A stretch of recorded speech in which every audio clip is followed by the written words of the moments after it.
Welcome to the Own It Powercast, the place to be when you get serious about making big changes and accelerating growth in your life and in your relationships. Finally create the life you've always wanted, living life on your own terms. Learn how to take your fear and turn it into powerful choices that will create sustained change. Now your host, Mary Baker.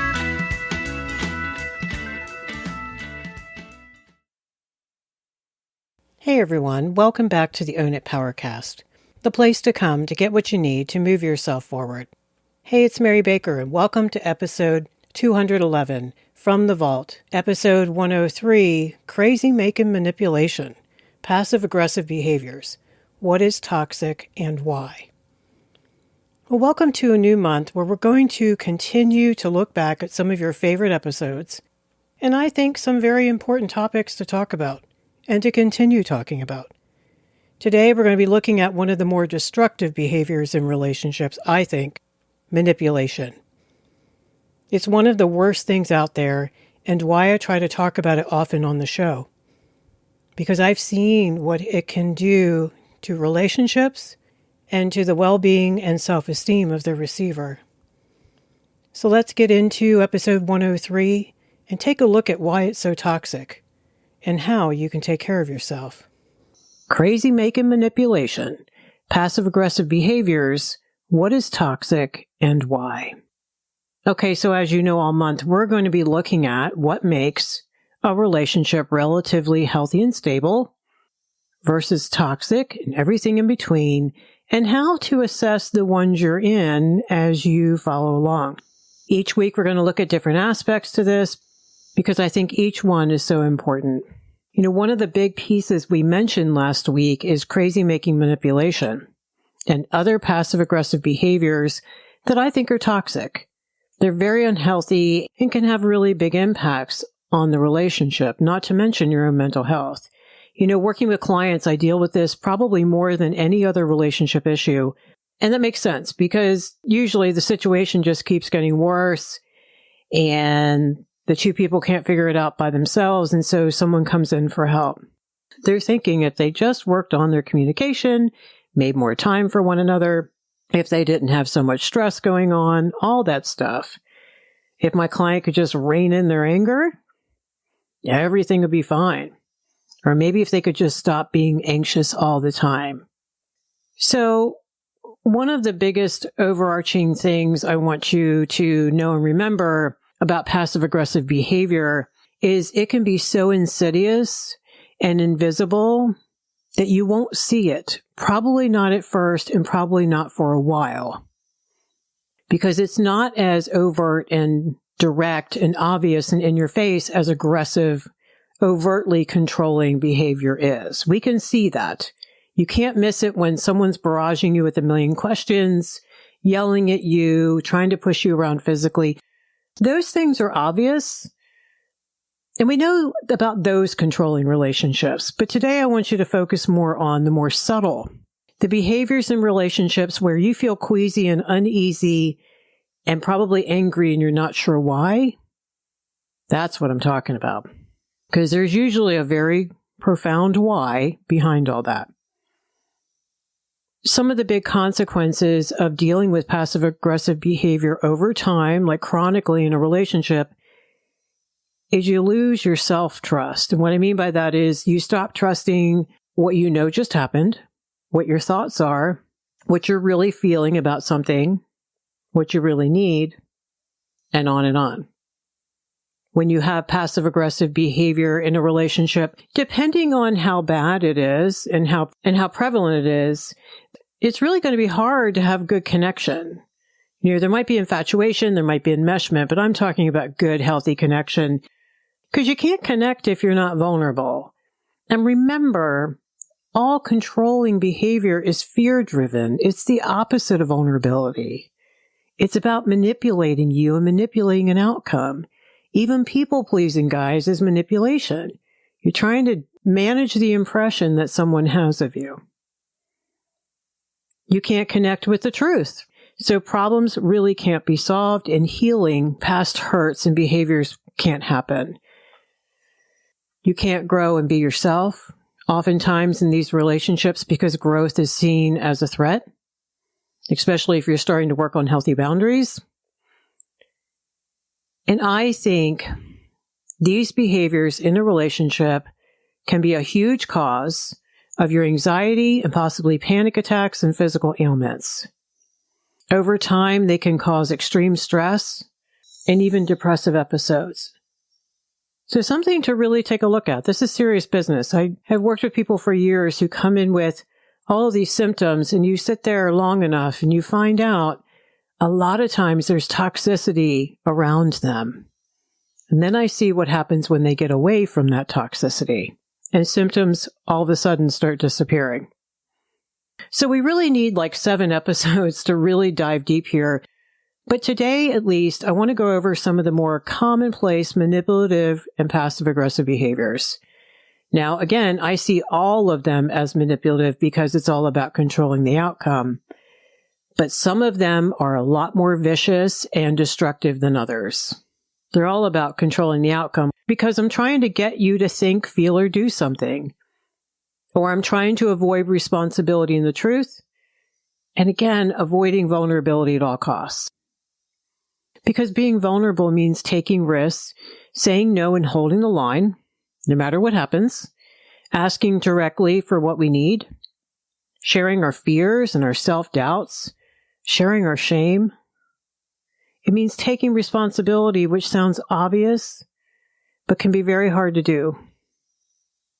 All right, so one of the typical ways that I know we're all familiar with, because we've been either on the receiving end or the giving end, or maybe both, is guilting or guilt tripping. According to yourdictionary.com, to guilt is defined as to try to make someone feel bad or coerce someone into doing something by making him feel bad. Like when you tell your friend over and over how sad and disappointed you will be if she doesn't come to your party. So this is you guilting her and trying to make her feel bad for not wanting to come to your party. Or hearing things like, "Are you sure you want to leave your poor sister like this?" Implying you're an awful person. Don't set boundaries, don't say no. How about another one? "But I thought we were going to go tonight. Now I won't have anyone to hang out with." You're responsible for their choices to not have anyone else. Now, caveat, if you were just ducking out of a responsibility and you made a commitment and bought the tickets, that's different. But let's say they asked you at the last minute and you already had plans, or you were going to go, but then something big came up, like you weren't feeling well or had an emergency, had a viable reason not to go. If you hear that statement, "No, I won't have anyone to hang out with," yeah, it's kind of crappy. So when you're guilted, they point out their own efforts and hard work to make you feel as if you've screwed up and you've let them down. Maybe they go quiet when you say no, so you get silently punished. Maybe you don't hear back from them for a while, when normally they would text you and call you frequently. They'll often deny they're so frustrated and angry, but their actions are going to tell you otherwise. So there's that disconnect, that incongruence that makes it feel very uncomfortable because you're not sure which one is true, their behavior or what's coming out of their mouth. It's dishonest. They're lying.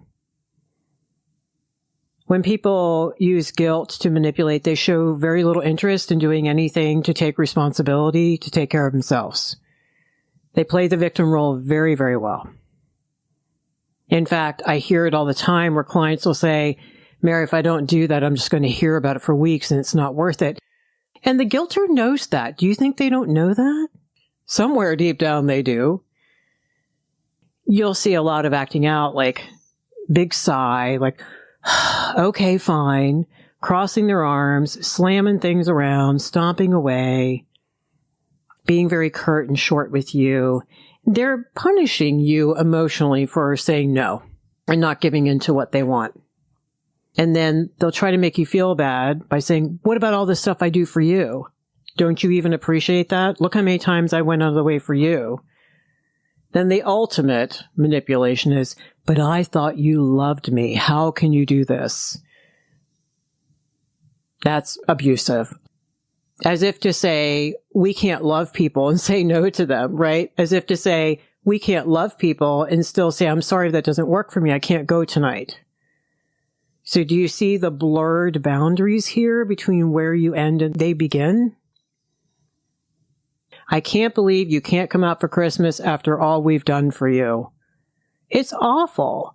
We're not supposed to make people pay the price for what we chose to do for them. Unless you had an agreement up front, like with your kids. Okay, when you're 25, I'm going to make you pay me back for all this by never not coming for Christmas or Thanksgiving or being at my beck and call. Guilt is terrible. It keeps people from honoring themselves. It keeps them from saying no appropriately in healthy ways. It keeps you from being able to be assertive in your relationships. And you can't negotiate and problem solve. Guilting gives tremendous power to the person laying the guilt trip on. What's sad underneath is they don't feel empowered and they can't hear no because they take it as rejection. So they have to operate this way to get needs met. There's fear underneath a lot of that. Fear that if you're saying no, do you not love them? Do you not approve of them anymore? That kind of thing. All right, so that's guilting. Never okay. Never. Never warranted, never okay. I don't think so. Never is a strong word, but I think it can really harm emotional trust and safety in a relationship because it means you can't say no. And if you're the one doing the guilting, I'm sorry. I know someone taught you that, did that to you. But I also know there are people in your life then that probably don't want to open up to you or ask you for what they need. And that's unfortunate. All right, one of the more common ones that I think we've all been guilty of a time or two, at least when we were younger, is defensiveness.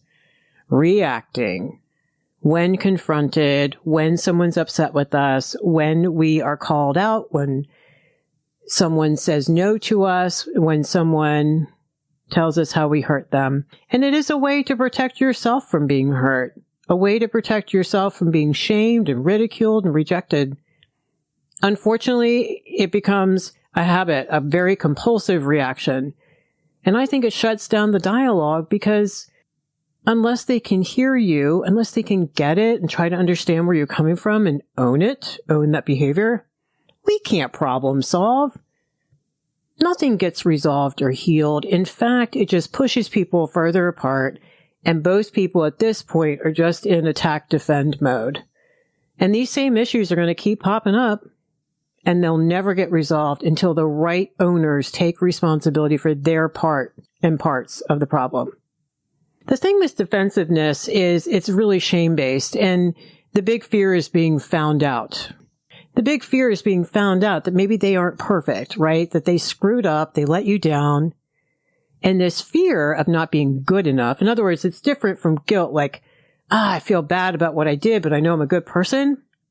Shame is a whole different deal. Shame is, unless I'm perfect, I'm not a good person. Very conditional self-worth based. All right, so this fear keeps them from owning the struggle honestly and taking responsibility for making it right. That's what keeps them from saying, you know, you're right. I know I suck at that, and I'm so sorry. So there's a million different ways that they can be defensive with you, and I'm just going to go over a few of them here. I'm sure you've had your experiences, and you can write your own down. The big one, at the core of it, they're not listening to you. They can't hear you. Their fear has blocked out any understanding, at least in the immediate moment. They're so focused on themselves and getting out of whatever you're accusing them of. Of all the nerve for you to confront them, right? How dare you? They might immediately make excuses about whatever they're being criticized about. Maybe they'll explain and rationalize, Not that we've ever done that, right? Oh, here's a good one. Very quickly turn the tables and blame you for what they're being criticized for. Well, if you weren't so hard to get along with, I wouldn't have to yell at you. So it always comes back to you. So it's this Teflon that they're wearing to deny any responsibility. They'll accuse you of doing the same thing. What about when you interrupted me yesterday, huh? How about that? They'll justify their actions. I know, but I'm just having a hard week and the boss yelled at me today and whatever. They'll bring up past things that you did wrong to avoid talking about the current issue. So they'll try to divert, distract, deny very quickly. If that happens, you just want to cross your arms and say, I think I want to bring it back to what I just asked you about. More worrisome is they'll tell you that you should not feel the way you do, that it's not a big deal and get over it. They'll minimize it. Now, they're minimizing it because they're terrified. It's not okay to do. And for you, it's really shitty because that's minimizing and invalidating you. In fact, defensiveness does nothing but invalidate the other person. And a lot of people don't get that until we point it out and we start talking about it. And I have them role play, and I have the other person get defensive back to them, and so that they can see how it feels, because if you go to someone and say, hey, it really hurt when you did that last night, and they get defensive, they invalidate that your feelings matter, that what you need matters, that you have a right to ask for what you need. So defensiveness is not going to kill a relationship right away. If that's all you ever get over time, yeah, it will. I've seen plenty of relationship end because one person just could not take the defensiveness much more. They needed their partner to start taking some responsibility. One of the worst forms of manipulation is gaslighting. I think we all know that. It is incredibly destructive. It does serious damage to the receiver's self-esteem, even down to their mental health overall, even their physical health. I've seen it cause tremendous stress and stress-induced illness in clients. It's nothing to joke around about. Gaslighting is all about control, and it is abuse. Hearing things like, you're too sensitive, because they show total lack of empathy. Plus, it can make you think, maybe you are too sensitive. Then you start doubting your feelings. Or hearing things like, that's ridiculous. That's not true. I never said that. Because you're bringing up something that they said before and you caught them, and that's how they try to get out of it. Or they'll say, that wasn't my intention. You just misunderstood me. And if this happens in the beginning of the relationship, you might stop and say, maybe they never meant to be hurtful, because you want to give them the benefit of the doubt. They're so charming. They're so engaging. Or when you hear, can't you even take a joke? That's just really nasty and insensitive. You are the only one who gets to decide whether you think something's funny or not. And 9 times out of 10, when you get upset, the joke was at your expense. Or it was a nasty statement, passive-aggressively said. One of my favorites is, but I just don't understand. That's how they get you to explain it 5 more times. We've talked about that here before. And it's their way to stonewall, because they don't want to deal with it. You just sat there and took 10 minutes to explain what you were upset about, what you needed to change in the relationship. They make it so you have to explain again. And please, don't be mad at yourself if you stepped in the dog do, but now you know next time you don't have to. Because here's the thing. If they wanted to hear you, if they could hear you, and if they chose to listen and take you seriously, you wouldn't be hearing that statement at all. It's also a very subtle but very effective way to wear you down over time and make you doubt yourself. It's just what happens in our brain. If someone questions us, we immediately go, oh gosh, wait, is this true? Is this my truth? Is this really happening? You might hear, you take things too seriously, you're too serious, you're overthinking it, you're so dramatic, it's not that big of a deal, which I think is awful. It is so hurtful and disrespectful. It's shaming and abusive. The ultimate, which, guys, I have seen this happen more often than I would like to have seen it, is I think you need help, especially with your anger issues and your anxiety and your depression. So they turn the tables and they project, of course, everything back onto you as if you have the issue. So in essence, it's a complete denial of responsibility.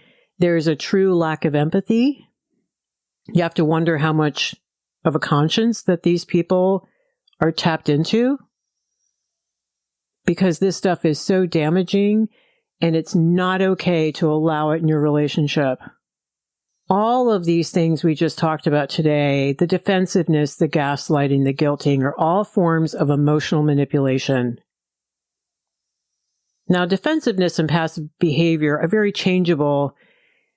Now, the person's probably going to need some counseling and some coaching and some serious self-work to become more emotionally mature, learn how to be assertive, learn how to practice healthy boundaries in their communication, that sort of thing.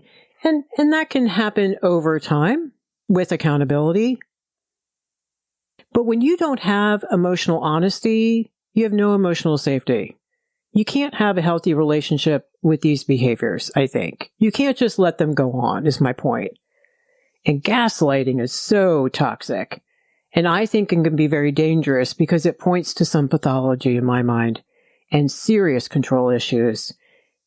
It can end up getting very scary and abusive and physically scary as well. Although my clients say it's the emotional torture that's worse.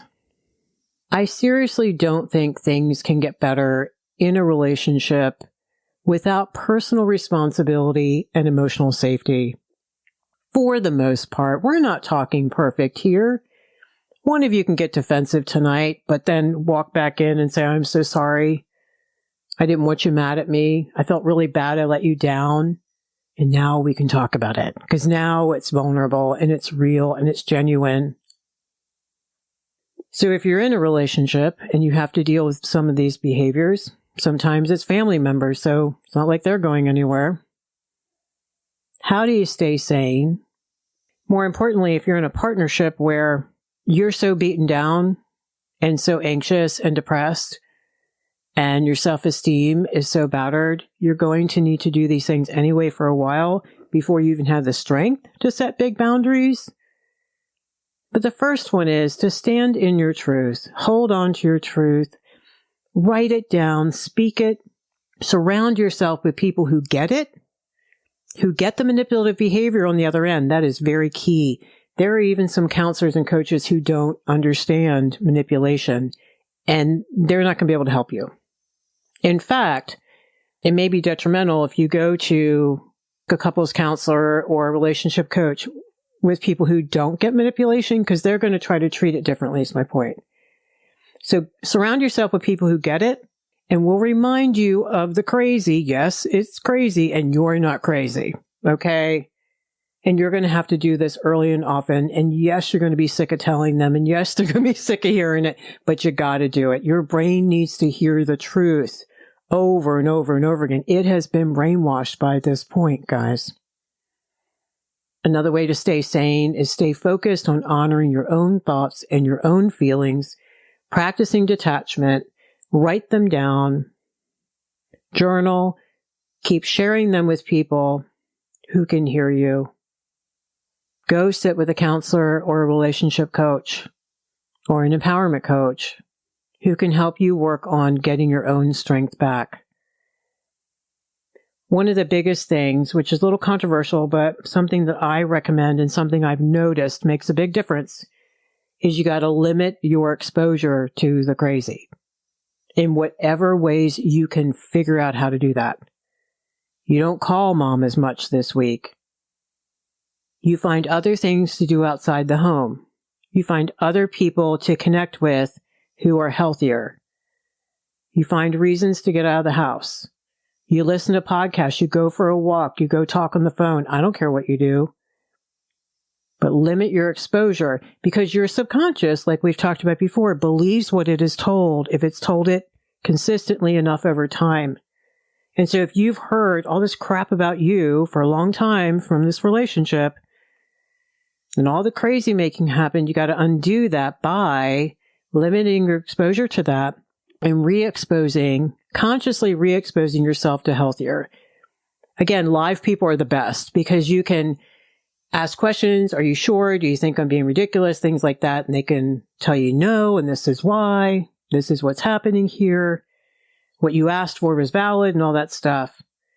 And that person is abusing you and you need to take care of yourself. You need to hear that over and over again. Join a group. There are wonderful Facebook groups that are there for you if you are in a toxic relationship, because hearing like-minded souls tell your story is so affirming and empowering. And there's a little bit of loving accountability in there too, right? Because they're going to want you to take good care of yourself. It's a place to go where people get it and you don't have to explain that, yes, your partner is nice to everyone in public, but behind closed doors, not so fabulous kind of thing. These people get it. They're living it. They understand. Get back to you in whatever ways you can. You've probably given up parts of you to be in this relationship. Time, energy. There's probably enough drama and chaos and conflict that there just hasn't been time. So refocusing on yourself is really great. Spending time walking, journaling, meditating, do yoga. Do things you love or you used to love. Get away as much as you can to get back in touch with you, to think clearly, get back in touch with how you really feel. Another big thing is focus on healthy boundaries and set them for yourself. Keep the other in a place of choice. Unblur the boundaries. Be very aware of your own choices that you might have to make in this relationship and do the grief work around it. You're going to have to do your grief work along the way so you can detach and feel more grounded and in your own skin and in less fear. Keep them in a place of choice, saying things like, if you do X, then I will do Y. Keep that hand mirror in your back pocket so you can keep whipping it out when you need to and hold it in front of them. Let them have their words, their feelings, their thoughts, and their choices, because you have your own. Remember, too, that they can no longer manipulate you if you don't need anything from them anymore. And that's why the grief work is so important, especially if you're married to this person, this is a family member, maybe you have kids with them, maybe it's your own child. We have to grieve what we wished was in this relationship, that it was healthier, that it could be there for us, that it could be what we needed. So the grief work is key. So you're cool. You get to a point where you're cool with whatever outcomes. You've made peace, or you're making peace.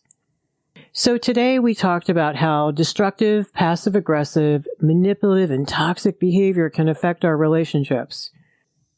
Perhaps these behaviors are familiar to you, and maybe you've even done some yourself.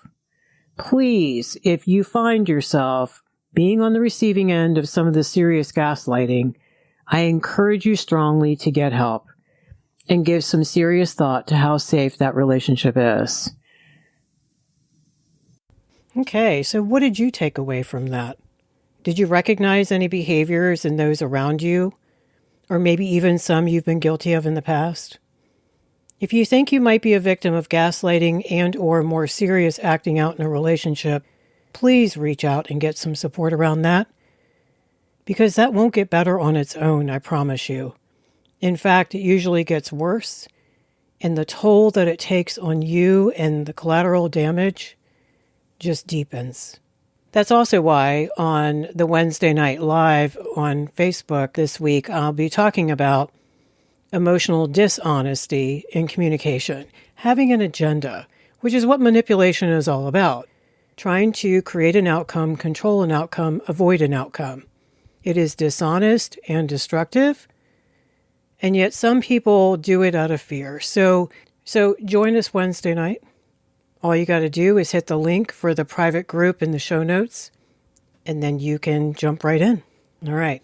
Thank you so much for being here today. I hope you found some things that were useful and helpful. If you need support, grab a therapist, grab a coach, grab a support group. If you don't already get the newsletter, which is where everything is, and it comes out every Tuesday, sign up for it at ownitpowercast.com or hit me up on social. All right. Pay it forward. Keep focusing on you, and I'll see you next time.